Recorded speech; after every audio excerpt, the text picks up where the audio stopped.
new ways of looking at things that we in the performance team love. So, Dario. Okay. Thank you. Thanks very much. Thanks for having me here. I'm really thrilled. So what I'm going to do is that I'm going to bring basically two viewpoints. I've been working on academia for the last 15 years or so.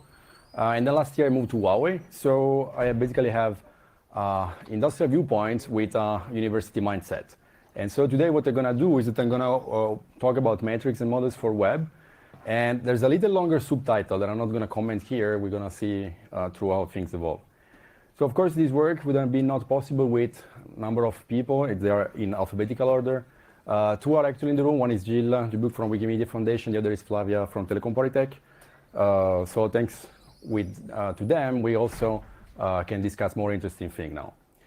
So just to set about what we're focusing on, I mean, I'm not a web developer, so I'm going to have a completely different focus. And right now I'm working on an equipment vendor, so we have a very much lower layer focus. So no matter what you're working on, if you're a browser maker, if you're a CSP, content service provider, if you're an internet service provider or an equipment vendor, what you care about is that the user are happy, right? So offer quality of experience is a common goal. And of course, if something doesn't go bad, so if something goes bad, you want to be able to detect it fast. If possible, if you want also to be able to forecast before things go bad. And if you're good at forecasting, you could also try to prevent things from going bad, in order for your user not to churn. So detecting quality of degradation, quality of experience degradation is important.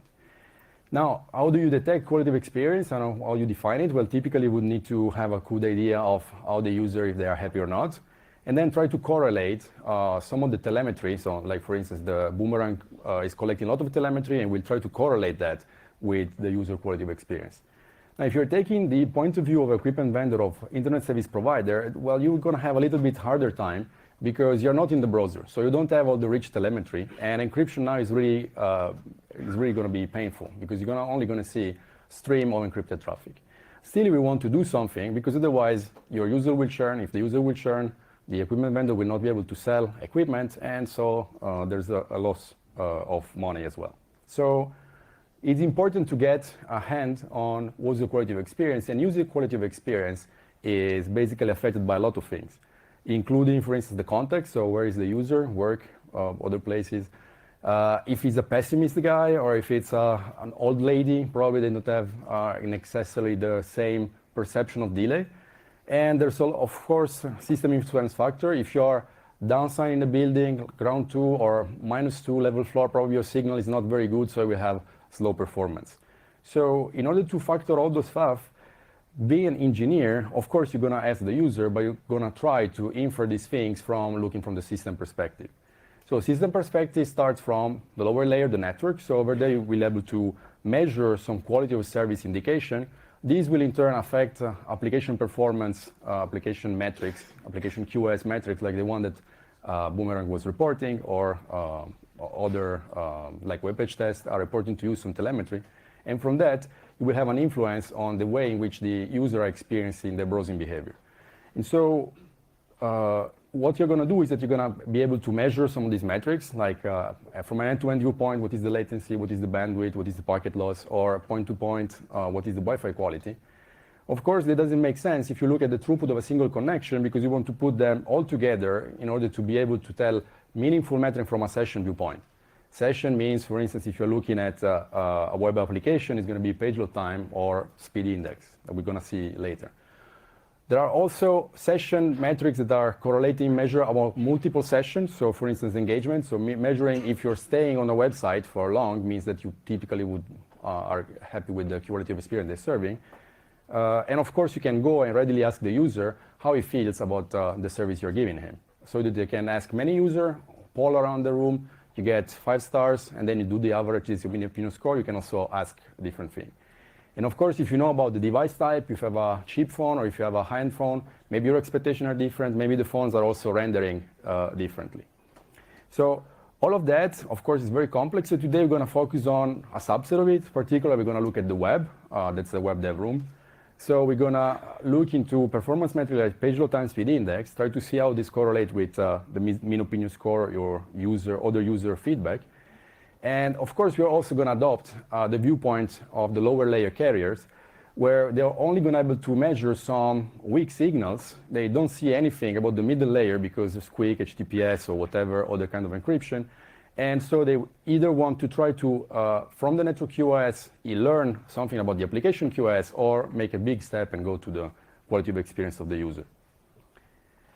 So that's basically the agenda for today. So they're going to delve into 4 different aspects: data collection, so the modeling parts, the metric parts, and then again, some method that allows you to go from raw to top-up. So we have a path. If you're from the network, you need to start with your method, learning something which is metrics about that the browser can easily measure.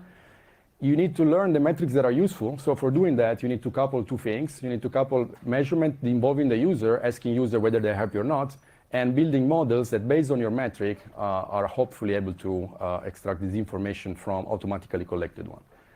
So in the agenda today, we're going to work this top-down. So we're going to start with the data collection. So data collection, typically what you do is that you build up some crowdsourcing campaign. They have a huge cost, and there are no perfect campaign. In the last years, we have been doing 3 types of different things. We've been asking user, what is the mean opinion score? So rate your experience from 1 to 5.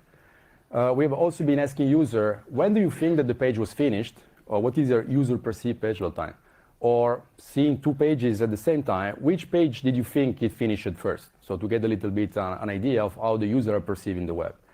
And finally, with Wikipedia, in a living collaboration with Wikipedia, we started asking the user whether they are satisfied with the experience they have while browsing Wikipedia. So of course, there's no per se solution.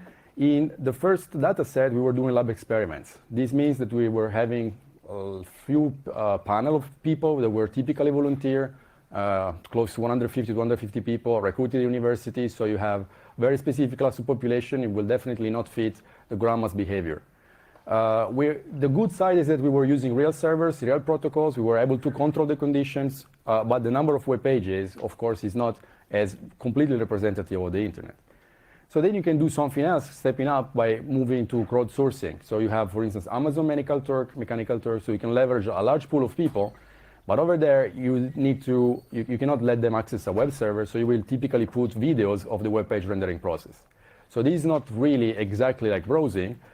You reach a larger audience, but this audience are also interested in getting paid for the task. And so you need to filter out a lot of people that are just there to make money. So last thing that we did with Wikipedia is very interesting because we are polling the user. So there's 1 billion pages visit monthly, roughly. And a tiny fraction of that is going to be polled for performance metric, and a tiny fraction of that is going to also be polled for binary feedback, so it's slightly more than binary feedback about whether they were happy or not. So this is good because you're going to poll users that are in the real service from the service they like, the service they use typically. The downside is that you have a huge heterogeneity. Remember, on top of my head, that we were polling on 65,000 people. They were looking at 42,000 different Wikipedia pages, 3,000 networks of 250 devices, and 45 browsers. So there's a lot of heterogeneity, and so building a single model is not necessarily trivial.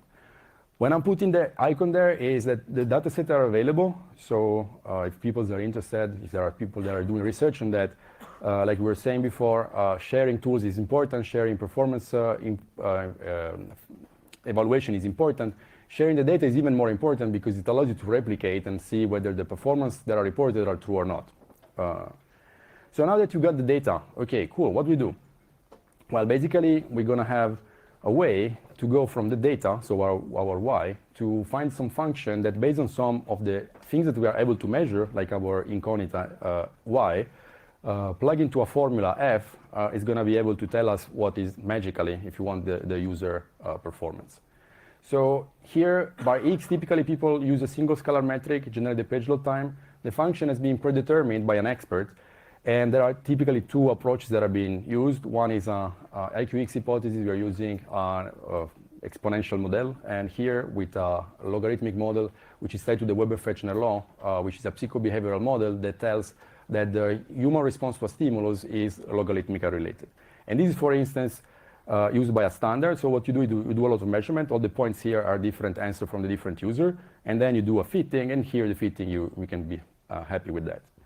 Now, there are limits because typically there are a lot of metrics, a lot of telemetry that is made from browsers. And so here we are only using a single metric. So you can go one step further.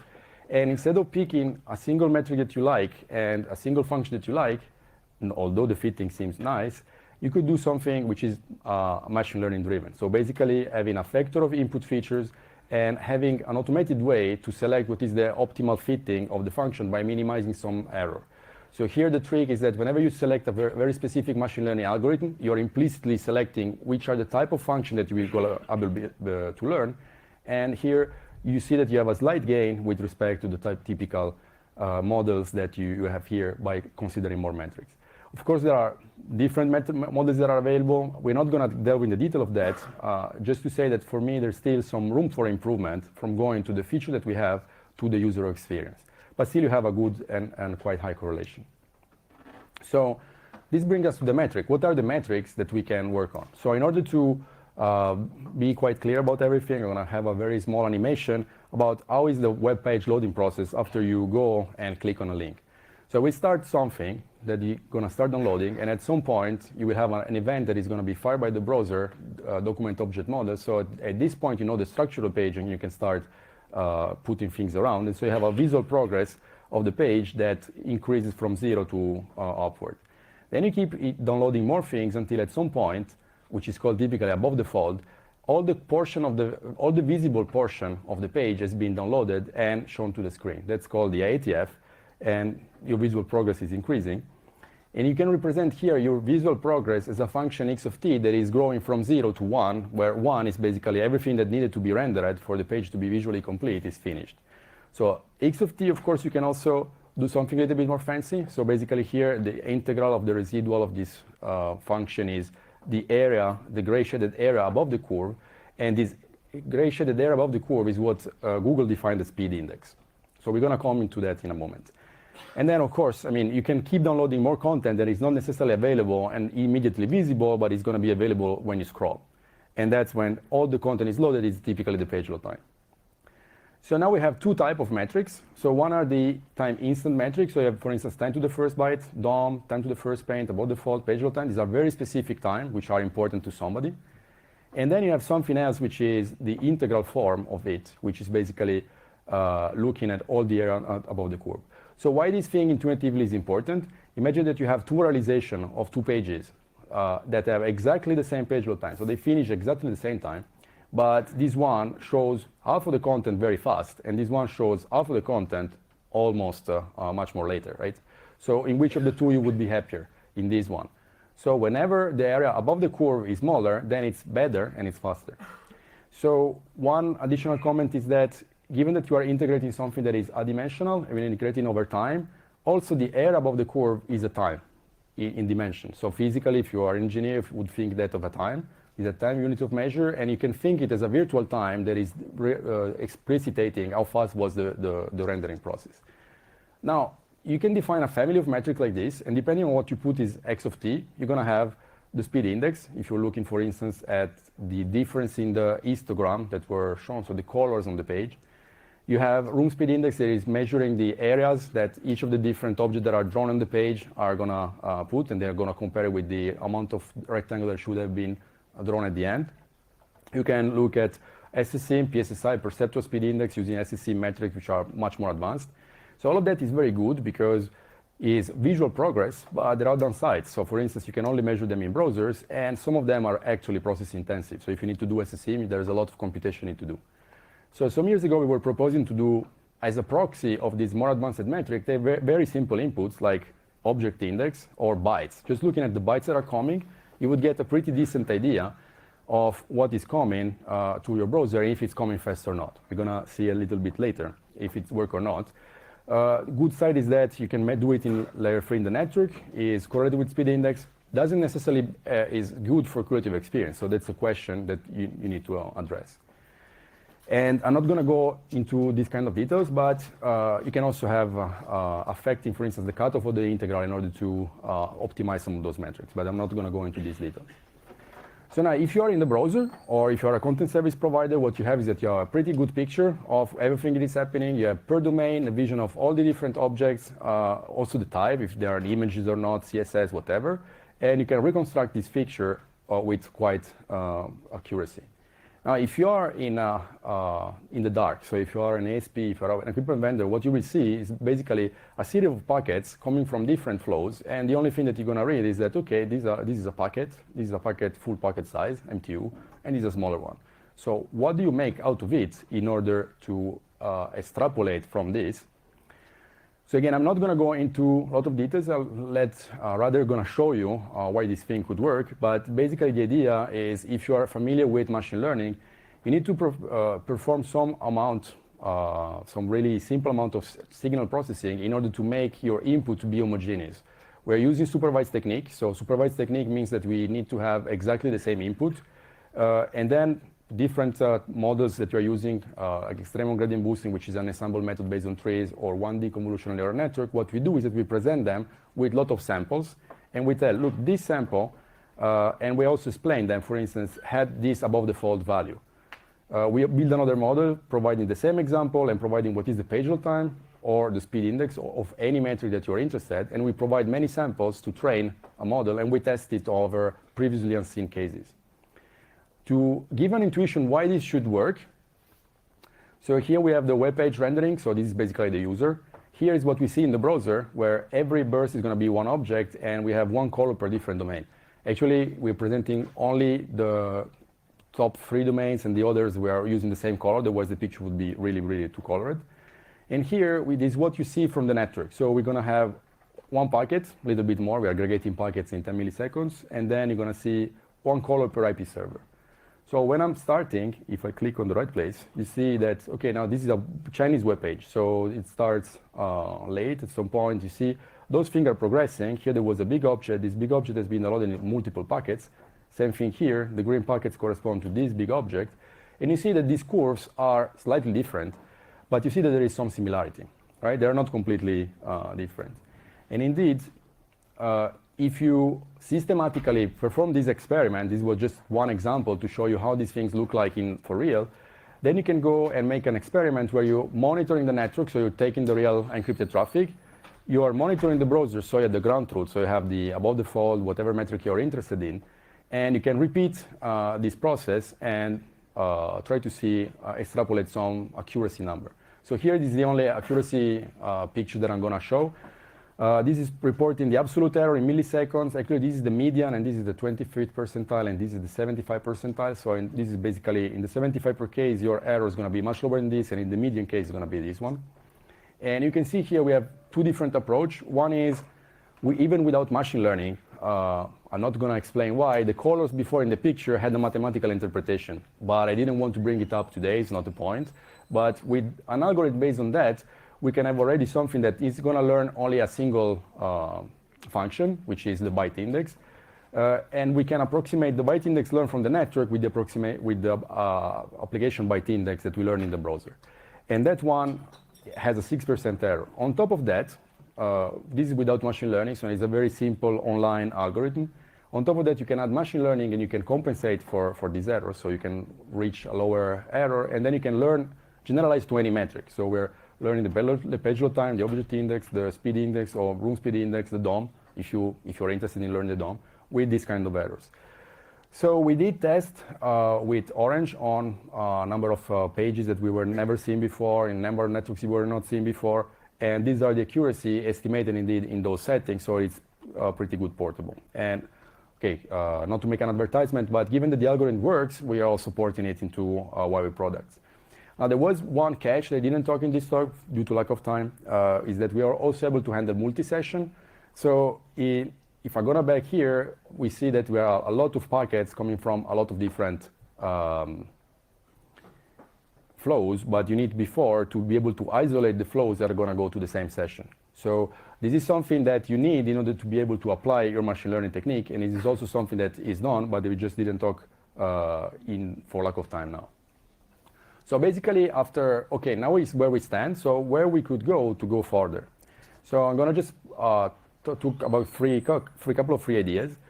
So for people that are familiar with machine learning, unfortunately, in the web QE domain, we're still at expert-driven feature engineers. So basically, we have somebody that is defining speed index, and why should be defining speed index? Seems a very natural and very bright idea, but we have no clue whether this is really a proxy for quality of experience. So a better approach, I'm not saying more explainable, so it's less intuitive, would take raw input, raw sensory data from the user, and try to do what? To learn the features by the learning process. The learning process is gonna, in the neural network, through backpropagation, is gonna create some features that are the most relevant in order to find and explain why the user voted a given score. Okay, so that's definitely not interpretable. It's more versatile. The downside, requires a lot of sample. Okay, so here what we did was taking packets and learning any of these functions. Similarly, we could use these inputs and trying to learn functions which are user happiness. Of course, getting the data is difficult because you would want to be as less intrusive as possible. So if you need to put sensors like this, maybe you're affecting the user experience. And other thing is that maybe, okay, you can leverage, so I know people that are working on happiness recognition through facial recognition, but over there, if you're happy, it may be for the content of the message that you receive or the page that you're visiting, and not whether the experience in your loading that page was good. So it's quite difficult to get the sensory part working. Second thing is that I was speaking about single model, and actually we did single models because they are easy deployment.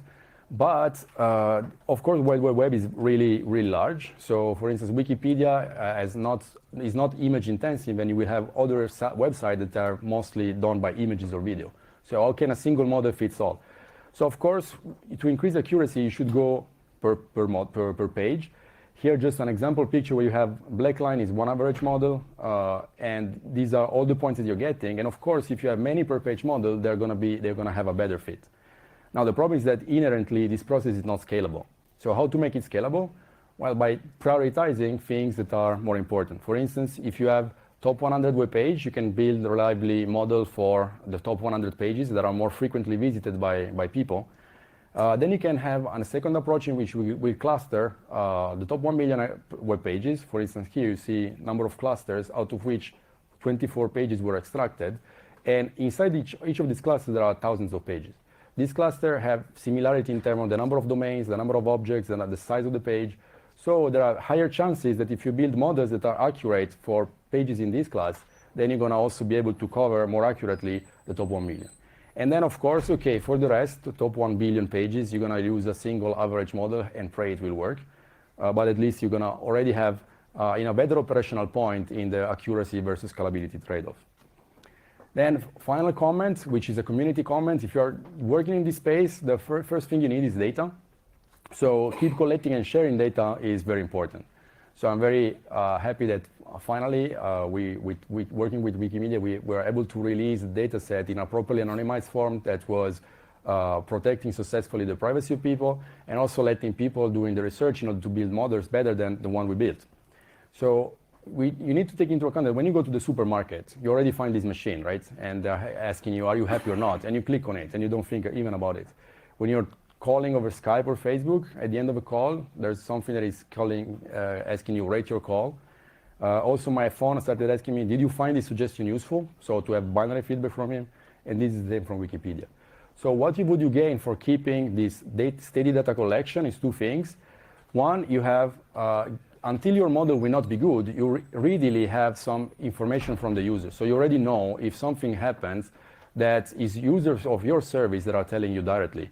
And you don't need to go over Twitter and try to understand if the user are complaining about your service through other channel. Second, this continuous stream of data is going to also be able to make your model better, or if there's anything that changes, next protocol.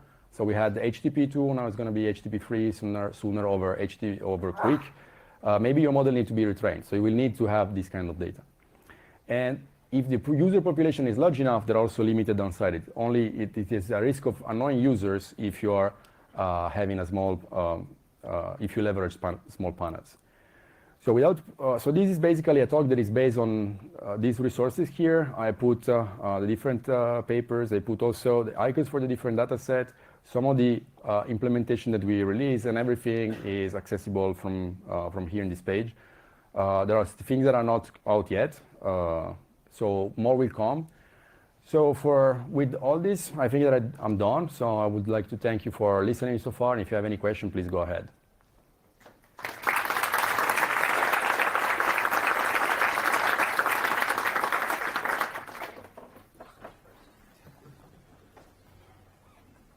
So do we have any questions?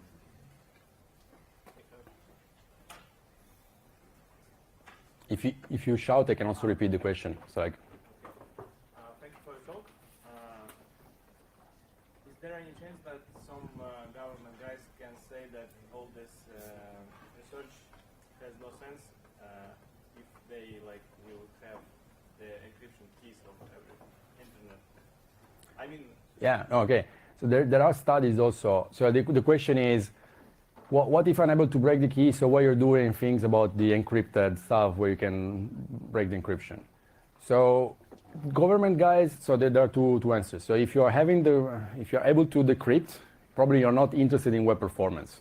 So you're breaking this in order to look at different information. Second, there was a study, Usenix, telling you what is the fraction of, indeed. You got proxies, for instance. In some of the institutions, you have a proxy and you're delegating and you're accepting the key, and in a PC that is managed by your organization, indeed, you have a proxy, so for which it is not necessarily useful. Now, in GDPR, this is pretty serious now. So definitely, if you are Huawei, there is going to be twice as more concern as if you are a regular vendor right now, in this moment. And so, of course, I mean, having that your devices are totally not interested in looking at the payload because they don't need it, okay, it's much more important. So here, basically, what we are doing is that we are leveraging very weak signals that are intrinsically in the timing information that comes in packets. Much like, I mean, Debussy was saying that the music is the silence between the notes, right? So here, in somehow, we're weighting the information that we see, even if you are not listening to the notes, not looking at the content, to try to reconstruct the signals. The thing that I was showing today was not for the government, was more for the internet service provider and equipment vendor. But if you go up to the Chrome browser, for instance, the missing link is between the layer 7 and the layer 8, the user. So how do you ensure that, for instance, there will be a talk on normalization of timing APIs. So you want to normalize something that is relevant for the user, right? So, and this is the part where indeed it fits from going to normalizing that from level 7 point of view, and if it's relevant, we can learn it also from layer 3 without breaking an encryption key. Don't know if it clarifies or. Yeah. Are there seasonal effects which affect the perception of the end user? Okay, so that's a very So that's a very good question. So actually, it's seasonality. So basically, things that are non-stationary over time, and particular seasonality means that there's periodicity. Is something that we look out.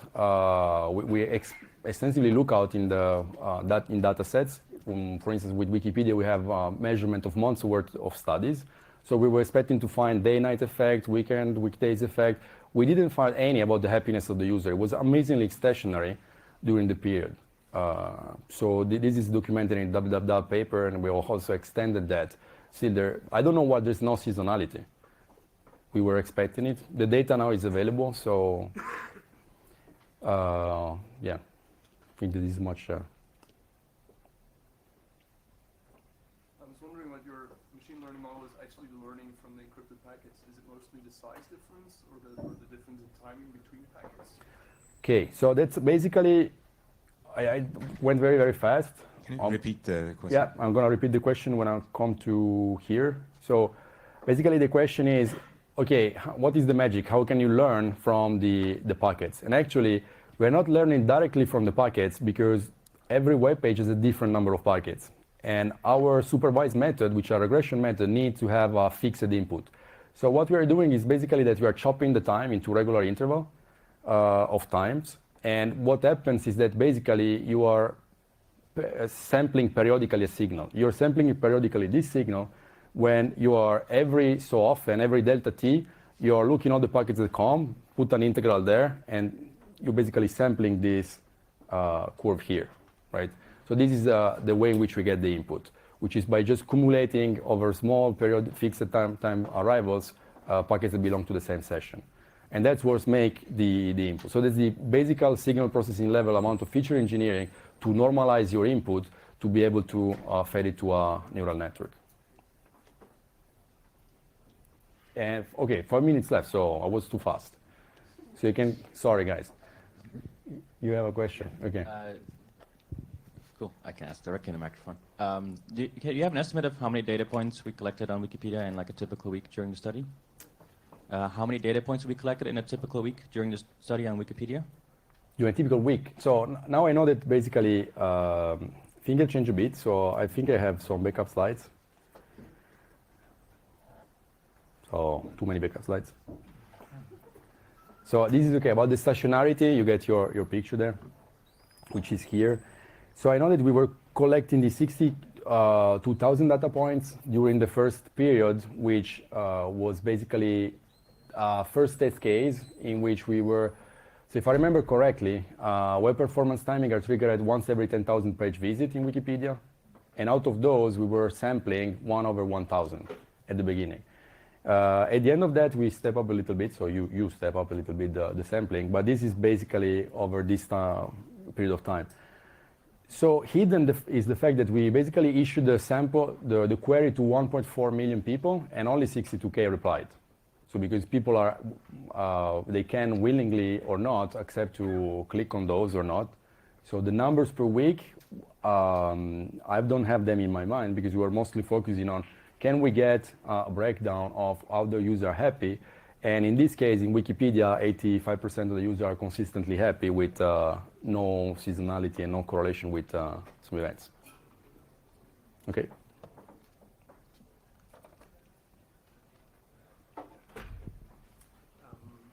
I'm wondering if we measure something like SpeedIndex in the browser, then we do this because we want to improve the websites and want to see which parts should be improved. What is the intention for mobile? Okay.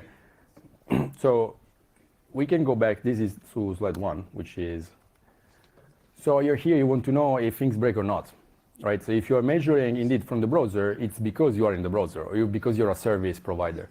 Now, what Huawei do as a business is basically selling boxes to operators. And operators, what they do is that they sell pipe capacity to their customer, which are the user, and from time to time they have problems because the service doesn't work, and the people will complain to the ISP, but actually it's not the ISP the problem. Maybe the content service provider, maybe the DNS, maybe BGP.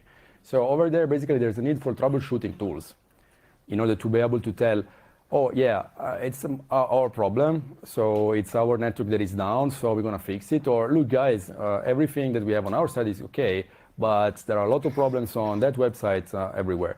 In order to be able to say so, you need to know what is the typical page load time of your user or detecting whether this is changing.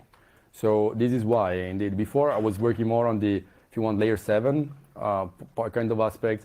And there the question was, okay, we have the speed index, okay, we have the above the fold, but nobody tried to compare whether this was really relevant for the user. So this is where we started involving users.